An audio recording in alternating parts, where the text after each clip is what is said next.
If you're over 60 and starting your day with toast and coffee, you might be unknowingly accelerating the silent condition that's stealing your strength, balance, and independence right now. In the next few minutes, I'm going to show you exactly what's happening inside your body.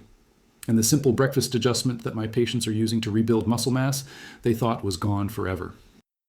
I'm Dr. Michael Turner, and I've been practicing geriatric medicine for over 20 years.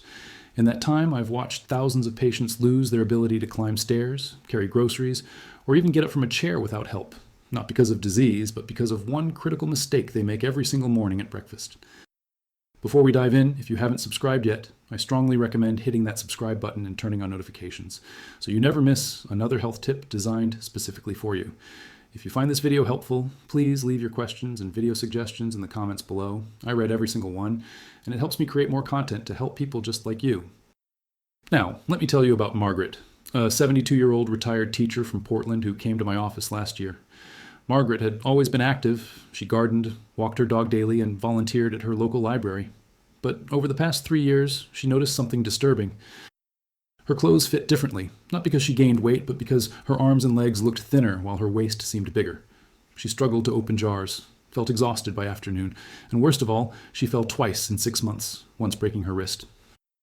When I examined Margaret, her weight was stable, but her body composition told a completely different story. She had lost nearly 15 pounds of muscle mass and gained 12 pounds of fat in just 3 years. This wasn't normal aging. This was sarcopenia, a condition where your body literally consumes its own muscle tissue, and it was destroying her quality of life. The shocking part?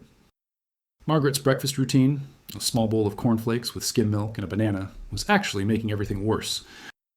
Let me explain what's really happening in your body right now if you're over 60. As we age, something fundamental changes in how our muscles respond to food. When you're young, eating any amount of protein triggers muscle building almost automatically. But after 60, your muscles become what we call resistant. They need a much stronger signal to start building and repairing. Think of it like this. When you were 30, your muscles were like eager students, ready to learn from any lesson. At 70, they're more like skeptical professors who need really compelling evidence before they'll pay attention. This is where breakfast becomes absolutely critical, and most people get it devastatingly wrong. After sleeping for 8 to 10 hours, your body has been in a fasting state. During this time, your body has been slowly breaking down muscle tissue to provide amino acids for essential functions. Your muscles are literally being consumed to keep your brain, heart, and immune system running. When you wake up, you have a golden window to reverse this process, but only if you send the right signal. Here's what most people do wrong. They have coffee with a small pastry, or toast with jam, or a bowl of cereal, or maybe just fruit. They think they're eating light and healthy. But what they're actually doing is telling their body that there's still not enough protein available, so the muscle breakdown continues. It's like trying to fill a leaking bucket without first plugging the hole. You're adding some water, but you're still losing more than you're gaining. Let me tell you about Robert, a 68-year-old former construction worker from Seattle. Robert prided himself on staying lean. Every morning he'd have a light breakfast, usually oatmeal with honey and a small glass of orange juice. He thought he was doing everything right because he wasn't overweight. But when he came to see me complaining about weakness and fatigue, his lab work revealed the truth.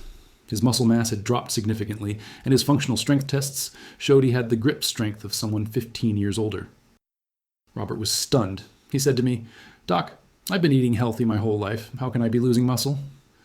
That's when I had to explain the harsh reality. Healthy eating and muscle-building eating are not always the same thing, especially after 60. His body needed a specific intervention every single morning, and he wasn't giving it that.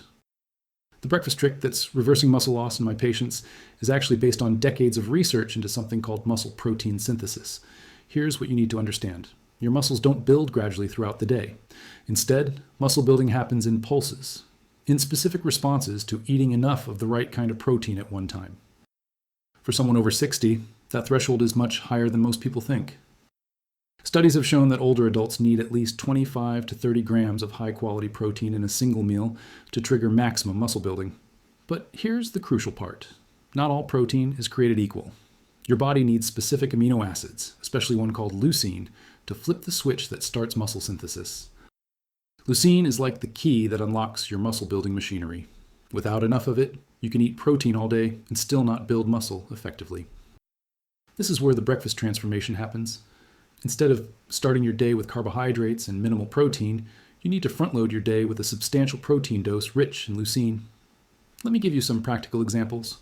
3 large eggs contain about 18 grams of protein and are rich in leucine. Add 2 ounces of cheese or a cup of Greek yogurt and you're at 30 grams. Or consider a protein smoothie with a scoop of quality whey protein powder, which alone provides about 25 grams, combined with some berries and a handful of nuts. Some of my patients do what I call the power breakfast, a 3-egg omelet with cheese, a side of cottage cheese, and perhaps some smoked salmon. Others prefer a large Greek yogurt bowl with nuts and seeds. The key is hitting that 25 to 30 gram threshold with high-quality leucine-rich sources. If you're still watching and finding this information valuable, drop a comment below to show me you're following along. Now, let me tell you about Dorothy, an 80-year-old widow from Boston who completely transformed her life with this approach. When Dorothy first came to my office, she was using a walker and couldn't stand up from her toilet without grab bars. She'd been eating the same breakfast for 40 years, a piece of toast with margarine and a cup of tea. She thought that at her age, she didn't need much food. I convinced Dorothy to try a new breakfast routine for just 3 months. Every morning she started having 2 scrambled eggs with cheese, a small cup of cottage cheese, and some berries. It was more food than she was used to eating in the morning, and at first she resisted. She said, "Dr. Turner, I'm not hungry for all that in the morning." But I explained to her that this wasn't about hunger, this was about medicine, this was her treatment for sarcopenia. 3 months later, Dorothy walked into my office without her walker. She had tears in her eyes as she told me she could now get up from her toilet independently, climb the stairs to her bedroom without stopping, and most importantly, she felt strong enough to visit her grandchildren out of state, something she'd given up on. Her follow-up tests showed she had gained 4 pounds of muscle mass, and her strength measurements had improved by 35%. But here's something that might surprise you even more. The timing of this protein intake matters tremendously. Research shows that distributing your protein evenly throughout the day, with that critical high dose at breakfast, is far more effective than eating most of your protein at dinner, which is what most people do. Think about a typical day: light breakfast, light lunch, big dinner. But your muscles can only use so much protein in one sitting. That big steak at dinner might give you 60 grams of protein, but your muscles can only process about 30 grams effectively. The rest doesn't just wait around for later, it gets converted to energy or stored as fat. Your muscles need protein pulses throughout the day, like giving them regular doses of building materials rather than a massive delivery they can't handle. This is why breakfast is so crucial. You're breaking along fast, your muscles are primed and ready, and you're setting up the first muscle building pulse of the day. Let me share another critical insight that most people miss. After 60, your body becomes more inflammatory. This low-grade chronic inflammation, sometimes called inflammaging, actively breaks down muscle tissue. Certain breakfast choices can make this worse. Foods high in refined sugars and processed carbohydrates spike your blood sugar, trigger inflammation, and actually interfere with muscle building. That innocent-looking bagel with jam isn't just low in protein, it's actively working against your muscles. I had a patient named George, a 75-year-old retired engineer from Denver who was convinced his muscle loss was just inevitable aging. George was meticulous about everything in his life except his breakfast. Every morning, he'd have 2 pieces of white toast with jam and a large glass of orange juice. He thought fruit juice was healthy. But that breakfast was delivering a massive sugar spike with virtually no protein, creating the perfect storm for muscle loss and inflammation. When I explained this to George, he was skeptical. He said, "Doc, I've been eating this breakfast for 50 years. Why would it suddenly be a problem now?" That's when I had to explain that his body had changed. The breakfast that worked at 25 was actively harming him at 75. His muscles were more resistant to protein, more vulnerable to inflammation, and more prone to breakdown. He needed to adapt his diet to his body's new reality. George reluctantly agreed to try a high-protein breakfast for 8 weeks. He switched to a breakfast of Greek yogurt with nuts, a protein shake, or eggs with turkey sausage. The transformation was remarkable. Within 2 months, his energy levels improved, his strength measurements increased, and he told me something profound. I didn't realize how weak I had become until I started feeling strong again. But if that surprised you, wait until you hear about the common mistakes that sabotage even people who try to eat protein at breakfast. Mistake number 1, choosing low-quality protein sources. Not all proteins contain the full spectrum of amino acids your muscles need. Plant proteins, while healthy in many ways, are often incomplete and lower in leucine. If you're relying on toast with peanut butter or oatmeal with almond milk as your protein sources, you're not getting nearly enough of what your muscles need. You'd need enormous quantities of these foods to hit your protein targets. Mistake number 2, spreading your protein too thin. Some people think that having a little protein with every bite throughout the day is good enough. They'll have 10 grams at breakfast, 15 at lunch, and 20 at dinner, totaling 45 grams, and think they're doing well. But remember, your muscles need that threshold dose of 25 to 30 grams at once to trigger muscle synthesis. Breaking it up into smaller amounts is like never saving enough money for a down payment on a house. You're always just short of what you need to make progress. Mistake number 3, ignoring the quality of your protein timing. I've had patients tell me they eat plenty of protein because they have a big steak dinner every night. But what are they doing for the first 16 hours of their day? Their muscles are in breakdown mode all morning and afternoon, and then they finally get protein at dinner. By that point, they've already lost ground. It's like trying to fill a bathtub while the drain is open all day, then finally turning on the faucet in the evening. You're always playing catch-up. Let me tell you about Patricia, a 65-year-old nurse from Chicago who thought she was doing everything right. Patricia was health conscious. She read nutrition articles, took vitamins, and watched her weight carefully. Her breakfast was a smoothie with fruit, spinach, almond milk, and chia seeds. It looked healthy, it tasted good, and it had some protein from the almond milk and chia seeds, maybe 10 grams total, but it wasn't enough. When Patricia came to me complaining about increasing weakness and difficulty with her nursing shifts, which required her to be on her feet and lift patients, I did a comprehensive assessment. Her protein intake was adequate on paper, about 60 grams per day, but the distribution was all wrong. That smoothie at breakfast gave her 10 grams. Her lunch salad with chicken gave her 20, and her dinner gave her 30. She was only hitting the muscle-building threshold once per day. I restructured Patricia's approach. We kept her total protein the same at 60 grams, but redistributed it. 30 grams at breakfast with a protein-boosted smoothie using whey protein powder and Greek yogurt, 25 grams at lunch, and the remaining amount at dinner. Within 6 weeks, Patricia reported that her shifts felt easier. She had more stamina, and her strength had noticeably improved. Same total protein, completely different results, all because of timing and distribution. Now, I need to address something that worries many of my patients. What if you're not hungry for a big breakfast? This is incredibly common, especially in people who've spent years eating light in the morning. Your appetite adjusts to your habits. If you've been eating small breakfasts for decades, a high-protein breakfast might feel overwhelming at first. But here's what I tell my patients. Your appetite will adapt, usually within 2 to 3 weeks. Start gradually. If you normally have toast and coffee, add 1 egg. Next week, add 2 eggs. The week after, add some cheese or yogurt. Your body will adjust, and more importantly, you'll likely find that a protein-rich breakfast actually reduces your hunger later in the day. Protein is far more sating than carbohydrates. Many of my patients report that after switching to high-protein breakfasts, they naturally eat less at lunch and have fewer cravings throughout the day. There's also the convenience factor. I understand that preparing eggs or making a protein smoothie takes more time than grabbing a muffin. But think of this as a medical intervention because that's exactly what it is. You're treating sarcopenia, preventing falls, maintaining independence, and potentially adding years of functional life. Is 15 minutes in the morning worth that? Most of my patients, once they see results, tell me it's the best 15 minutes of their day. Let me share one more crucial piece of information that ties everything together. Muscle loss isn't just about strength and appearance. Your muscles are metabolic organs. They regulate your blood sugar, store energy, produce important signaling molecules, and even influence your immune function. When you lose muscle, you become more susceptible to diabetes, your recovery from illness slows down, your balance deteriorates, increasing fall risk, and your overall mortality risk increases significantly. I had a patient named William, an 82-year-old retired pilot from Miami, who survived COVID-19 but came out of it significantly weaker. William had lost considerable muscle mass during his illness and recovery, and he was terrified he'd never regain his independence. His daughter brought him to my office in a wheelchair, though he'd been walking fine before his illness. William's recovery hinged on aggressive nutritional intervention, and breakfast was our primary weapon. We implemented a high-protein breakfast protocol, a protein shake with 40 grams of protein first thing in the morning, followed 2 hours later by eggs and cottage cheese. Combined with gentle physical therapy, William's progress was remarkable. Within 4 months, he was walking independently again, climbing stairs, and even doing light yard work. He went from wheelchair to independence primarily through strategic protein timing and physical therapy. The science behind this is clear. When you consume adequate protein, especially rich in leucine in that morning window, you're sending a powerful anabolic signal to your muscles.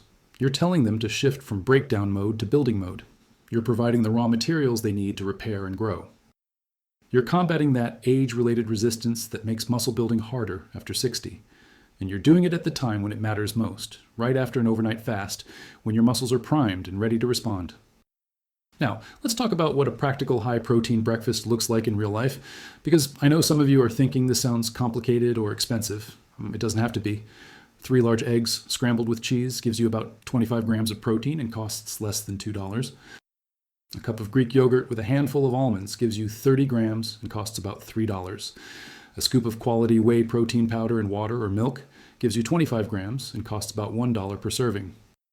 Compare that to the cost of a fall, a hospital stay, losing your independence, or needing assisted living. Compare it to the cost of multiple medications for conditions that worsen with muscle loss. Suddenly, investing $3 in breakfast becomes one of the most cost-effective health interventions you can make. Some of my patients ask about supplements. Should you take branched-chain amino acids or leucine supplements? My answer is always the same: food first. Whole food sources of protein come with other beneficial nutrients. They're more satisfying, and they're generally safer. That said, for some patients who truly struggle to eat enough or who have absorption issues, supplements can play a role. But they should supplement, not replace, real food. I also want to address a concern I hear frequently. Won't eating all this protein hurt my kidneys? This is a myth that refuses to die. For healthy adults, a high protein intake does not damage kidneys.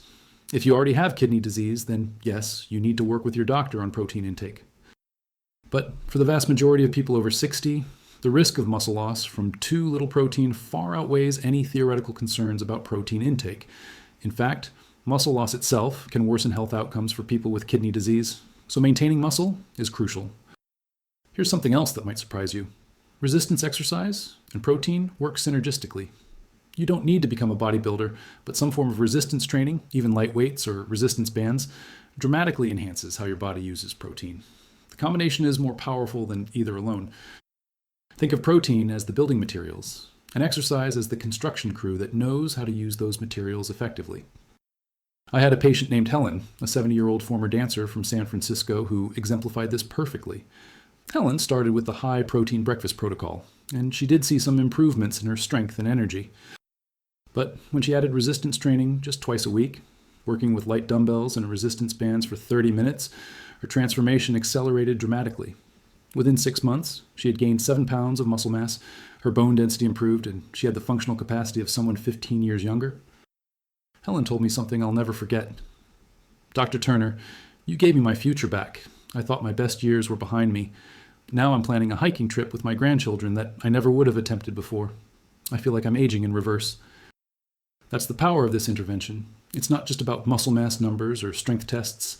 It's about quality of life, independence, confidence, and possibility. It's about being able to play with your grandchildren, travel without fear, live in your own home, and maintain dignity and autonomy. Now, let me be very clear about something important. This is not a miracle cure, and results don't happen overnight. Muscle building is a slow process, especially after 60. You might not notice dramatic changes in the first few weeks, but if you commit to this approach consistently for 3 to 6 months, the cumulative effects become undeniable. Your clothes will fit differently, your strength will improve, your energy will increase, and your confidence will grow. I also need to emphasize that while protein timing is crucial, it's not the only factor. You still need adequate overall protein intake throughout the day, not just at breakfast. You need adequate calories, because severe calorie restriction will cause muscle loss no matter how much protein you eat. You need adequate vitamin D, which most older adults are deficient in. You need adequate sleep, because that's when muscle repair happens. And you need to manage stress and inflammation through other lifestyle factors. But breakfast is where you take control. It's the first decision you make for your health every single day. It sets the tone metabolically and nutritionally for everything that follows.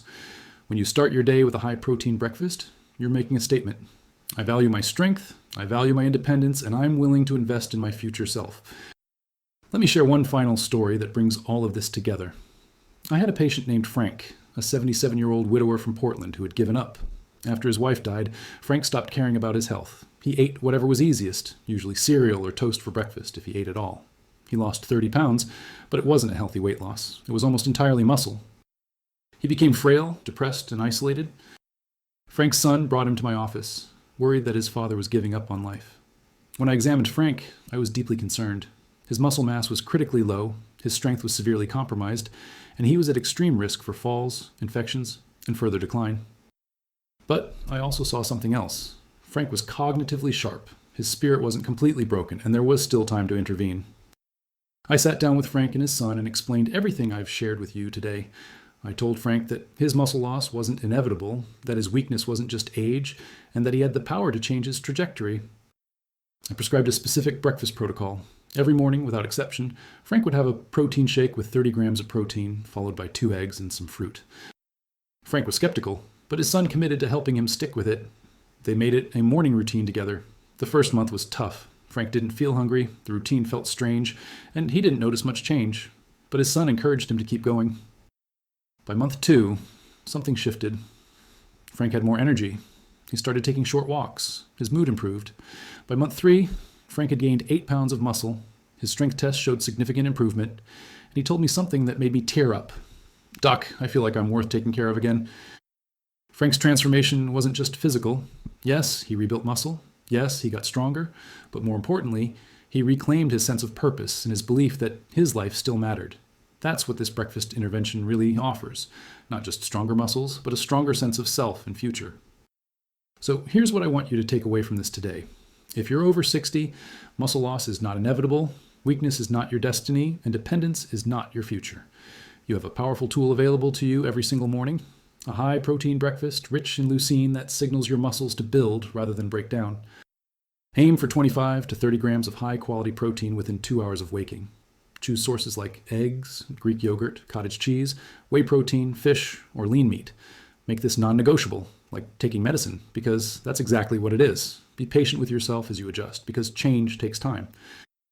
And combine this with resistance exercise, adequate sleep, and stress management for maximum benefit. Most importantly, understand that you're not just eating breakfast. You're making an investment in your future mobility, independence, and quality of life. You're fighting against a condition that threatens to steal your strength and freedom. And you're giving yourself the best possible chance to age on your own terms. If you found this information valuable, please share it with someone you care about who might benefit. Leave a comment below telling me about your experience with muscle loss or your commitment to trying this approach. And remember, I read every comment, and your feedback helps me create more content that truly serves you. Finally, and this is crucial, before making any significant changes to your diet or exercise routine, please consult with your healthcare provider, especially if you have existing health conditions or take medications. What I've shared today is educational information based on medical research and clinical experience, but individual circumstances vary, and you deserve personalized guidance from a doctor who knows your complete medical history. Your muscles are waiting for the right signal. Every morning is a new opportunity to send that signal. Every breakfast is a chance to choose strength over weakness, building over breakdown, and possibility over limitation. The question is, what will you choose tomorrow morning? Remember, aging is inevitable, but frailty is optional. You have more control than you think. Start tomorrow morning, and 3 months from now, you'll thank yourself for taking action today. I believe in your ability to reclaim your strength, and I'm here to support you with evidence-based information every step of the way. Thank you for watching, and I'll see you in the next video where we'll discuss more strategies to help you age powerfully and maintain the independence you deserve.